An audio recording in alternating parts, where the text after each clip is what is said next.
Bonjour à vous. Préparez-vous à être choqué par des phénomènes naturels incroyables qui ont perturbé des matchs de football. La pluie, la neige, la grêle, tout est possible sur le terrain et les joueurs ont été confrontés à de véritables difficultés. Voici quand la nature arrête des matchs de foot. Si vous êtes prêt à découvrir cela, je vous invite à rester avec nous jusqu'à la fin. Et si vous n'êtes pas abonné, je vous invite à cliquer rapidement ici et à activer toutes les notifications. Allons-y. On dit souvent qu'au football, la chance peut jouer en faveur de l'une des deux équipes. Oui, mais parfois, c'est le contraire qui peut se produire. Imaginez que lors d'un match de football, l'une des deux équipes était sur le point de marquer un beau but. Cependant, les choses ne se sont pas déroulées comme prévu. En effet, le ballon s'est arrêté à quelques centimètres seulement de la ligne de but. Vous imaginez cela? Et tout cela à cause d'un peu de neige qui était tombé sur le terrain et qui a empêché cette équipe de marquer un point très précieux. Regardez cette situation de malchance. Imaginez que vous êtes en train de disputer un match de football avec vos camarades sur un terrain caillouteux. Courir sur ce terrain ne serait pas du tout confortable pour vous à cause de toutes ces pierres qui sont sous vos pieds bien sûr. Eh bien la même chose ou presque est arrivée lors d'un match de football qui était disputé entre une équipe belge et une équipe tunisienne. Sauf que sur le terrain, il n'y avait pas de cailloux mais de la grêle. Une tempête de grêle s'était en effet déclenchée en plein match, à tel point que les joueurs ont eu du mal à jouer de façon normale. Regardez un peu à quoi ressemblait le terrain après cette tempête. On aurait dit un rang de perles déchirées ou bien des billes éparpillées un peu partout. Le plus grave est que toute cette grêle collait aux crampons des joueurs et pouvait à tout moment les faire glisser ou encore crever le ballon. Heureusement, le match a été interrompu pendant un moment, le temps que la grêle cesse de tomber. Autrement, les footballeurs n'auraient pas pu poursuivre leur jeu. Tous les footballeurs peuvent faire face à des phénomènes naturels exceptionnels sur le terrain. Cependant, je suis certain que peu d'entre eux ont vécu la mésaventure qu'ont eu les joueurs de l'équipe du Hull City et de celle d'Arsenal. En effet, il y a quelques années, les deux équipes s'étaient retrouvées au Casey Stadium, le stade de Hull City, pour disputer un match. Or, elles ne s'attendaient pas à ce que ce match de Premier League soit interrompu à cause d'une forte rafale de vent, et ce, dès les premières minutes du jeu. Regardez ce qui s'est passé. Vous avez vu comment ces vents très forts soufflaient sur ces pauvres panneaux publicitaires, les faisant presque s'envoler? Voilà qui a obligé les joueurs à interrompre leur match. Heureusement que les joueurs se sont portés volontaires pour débarrasser le terrain de ces panneaux. D'ailleurs, sur les images, on peut voir comment Santi Cazorla, l'ancien joueur d'Arsenal, ou encore George Boyd de Hull City, se sont empressés de les ranger. Bon, si le stade de Hull City disposait de panneaux publicitaires numériques, cela ne se serait peut-être pas produit. Eh bien, on espère que ce stade s'est un peu modernisé depuis cet incident. Avant de continuer, il est temps de répondre à la question du jour. À votre avis, où se trouve le plus haut stade du monde? Réponse A, en Bolivie. Réponse B, en Afrique du Sud. Ou enfin réponse C, en Nouvelle-Zélande. Réfléchissez bien et écrivez votre réponse dans les commentaires. Vous saurez si vous avez raison ou tort avant la fin de la vidéo. On reprend. Marquer contre son propre camp est la pire chose qui peut arriver à un footballeur pendant un match. Mais avez-vous déjà vu un ballon entrer dans les filets d'une équipe sans l'intervention de l'un de ses joueurs? Si vous pensez que ceci est une chose carrément impossible, regardez alors cette vidéo. Waouh, vous avez vu comment le ballon est retourné dans les filets de ce gardien de but par la force du vent? Même les joueurs de l'équipe adverse n'en croyaient pas leurs yeux. Et comment? On a du mal à penser que le vent peut complètement modifier la trajectoire du ballon au point de le pousser vers les buts. Ce pauvre gardien avait pourtant cru avoir écarté le danger en voyant le ballon dans les airs, mais le vent a été plus puissant que son joli coup de poing. Pas de chance. Des matchs de football, il y en a tout au long de l'année, quelle que soit la saison ou le temps qu'il fait. Eh bien, si l'on a à se dire, consulter la météo avant de programmer une rencontre n'est pas vraiment une priorité, et même les joueurs ne se soucient guère du temps qu'il fera pendant ce match. Tout ce qui les importe, c'est de marquer autant de buts que possible et remporter un maximum de victoires. Mais parfois, cela devient une chose très difficile, voire impossible à réaliser, en cas de tempête par exemple. En effet, quand le vent souffle très fort sur un terrain de football, il peut rendre le match bien pénible pour les joueurs. La preuve avec ce qui s'est passé durant un match entre deux équipes anglaises, alors qu'une tempête balayait la région du Lancashire. L'un des joueurs qui devait marquer un corner a eu beaucoup de mal à placer le ballon devant le poteau à cause du vent qui ne cessait de le faire bouger. Le joueur a même essayé de creuser un petit trou sur la pelouse à l'aide de son pied afin d'y fixer le ballon. Or, il n'y avait rien à faire contre ce vent. Il n'y a qu'à voir comment le poteau de corner fléchissait pour comprendre à quel point le vent soufflait fort. Regardez un peu ça.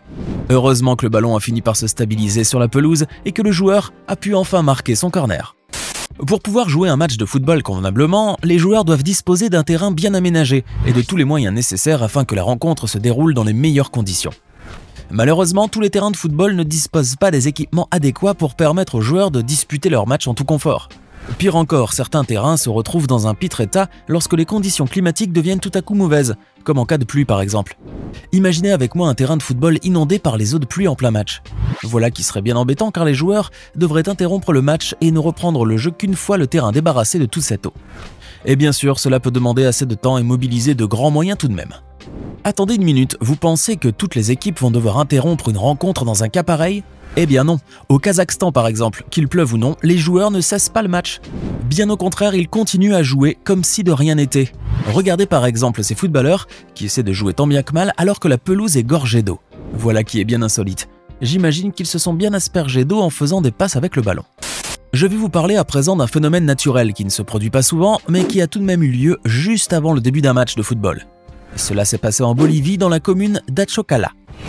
Deux équipes locales s'apprêtaient à disputer la finale d'un tournoi quand les joueurs, ainsi que tous ceux qui se trouvaient là, ont vu surgir sur le terrain un énorme tourbillon de poussière. Regardez, c'est impressionnant.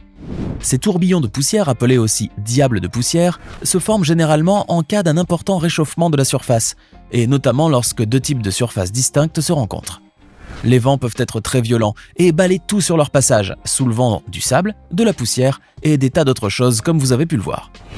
Heureusement, ce diable de poussière qui s'est invité sur ce terrain juste avant le match n'est pas resté là très longtemps et n'a pas fait trop de dégâts non plus. Par chance, personne n'a été blessé au cours de cet incident et il n'y a pas de doute que le match s'est bien déroulé par la suite. À votre avis, à quoi ressemblerait un terrain de football pendant qu'il neige ? Bien sûr, vous n'avez jamais regardé un match de football disputé sur un terrain recouvert de neige. Et puis d'ailleurs, selon vous, les joueurs ne peuvent pas jouer alors que la neige tombe car ils risquent de glisser à tout moment. C'est ce que vous pensez, pas vrai ? Eh bien, vous allez voir tout de suite que le contraire est également possible. Et croyez-moi, cela change de la pelouse verte que l'on a l'habitude de voir. Eh ben, on dirait une patinoire plutôt qu'un terrain de football. Et d'après ce que l'on voit sur cette vidéo, la neige n'a pas du tout découragé les joueurs de ces deux équipes originaires des États-Unis et du Costa Rica qui ont continué à se disputer le ballon sur ce manteau blanc, parfaitement à l'aise dans leurs crampons. La neige n'a pas non plus empêché le joueur américain Clint Dempsey d'inscrire un beau but dans les filets de l'équipe du Costa Rica. Alors, que diriez-vous de disputer un match avec vos camarades en pleine neige ? Parmi les rencontres les plus regardées et les plus appréciées par les amateurs de football, il y a bien sûr le fameux Classico, le match qui oppose l'équipe du Real Madrid à celle du FC Barcelone. Cela dit, les joueurs doivent donner le meilleur d'eux-mêmes et offrir à leurs supporters un match beau à voir. Mais en dépit de tout et malgré toute leur qualité, ces footballeurs peuvent faire face parfois à des conditions climatiques inespérées qui peuvent entraver leur manière de jouer. En 2021 par exemple, l'un des matchs de Classico a été quelque peu impacté par une averse qui a bien arrosé les joueurs du Real Madrid et du FC Barcelone. Or s'il y a un joueur qui a été trempé jusqu'aux os pendant ce match, c'est bien Messi. L'ex-capitaine du FC Barcelone s'est en effet retrouvé dans une situation très inconfortable à cause de la pluie qui a mouillé son maillot et qui a fini par le faire frissonner de la tête aux pieds. La caméra a capturé ce moment où on peut voir l'Argentin trembler de froid. Regardez. Pauvre Messi, heureusement qu'il avait à sa disposition un deuxième maillot qu'il a pu enfiler pendant la deuxième mi-temps. Sans cela, il aurait eu un très grand malaise sur la pelouse, sans parler d'un bon rhume après le match. Et enfin, comment parler de phénomènes naturels sans parler des animaux ? Mais bien sûr, à propos, j'ai une petite question à vous poser. Avez-vous déjà vu des animaux sur la pelouse d'un terrain de football ? Je ne vous parle pas de ces chats ou de ces chiens qui surgissent de nulle part et qui courent parfois après le ballon, mais d'autres animaux qu'on ramène intentionnellement sur un terrain, juste avant le début d'une rencontre par exemple. Vous vous demandez bien sûr quel genre d'animal on ramènerait sur un terrain de football. Eh bien en Russie par exemple, juste avant le coup d'envoi d'un match, le public présent a eu droit à une surprise de taille. Regardez de quoi il s'agissait. Mais c'est un ours. Et oui, ceux qui peuvent penser qu'il s'agit simplement d'une mascotte doivent savoir qu'il s'agit bel et bien d'un ours réel. Il paraît que l'animal provenait d'un cirque itinérant qui se trouvait non loin du stade où devait se dérouler la rencontre. Et le moins que l'on puisse dire, c'est qu'on a dû lui apprendre comment saluer les spectateurs et comment tenir un ballon entre les mains. La présence de cet ours sur ce terrain russe divisait toutefois, car si elle semblait ravir le public ainsi que les organisateurs de la rencontre, elle n'a pas été du goût des organisations de défense des animaux qui dénoncent généralement l'utilisation d'animaux pour ce genre d'événement, ainsi que les différentes méthodes qui sont utilisées pour les entraîner.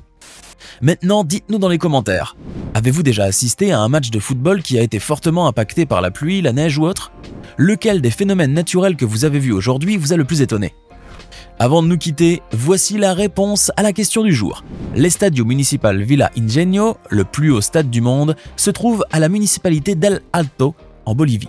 Il a été construit à une altitude de, tenez-vous bien, 4095 mètres au-dessus du niveau de la mer. Si vous avez écrit la réponse A, vous avez alors parfaitement raison.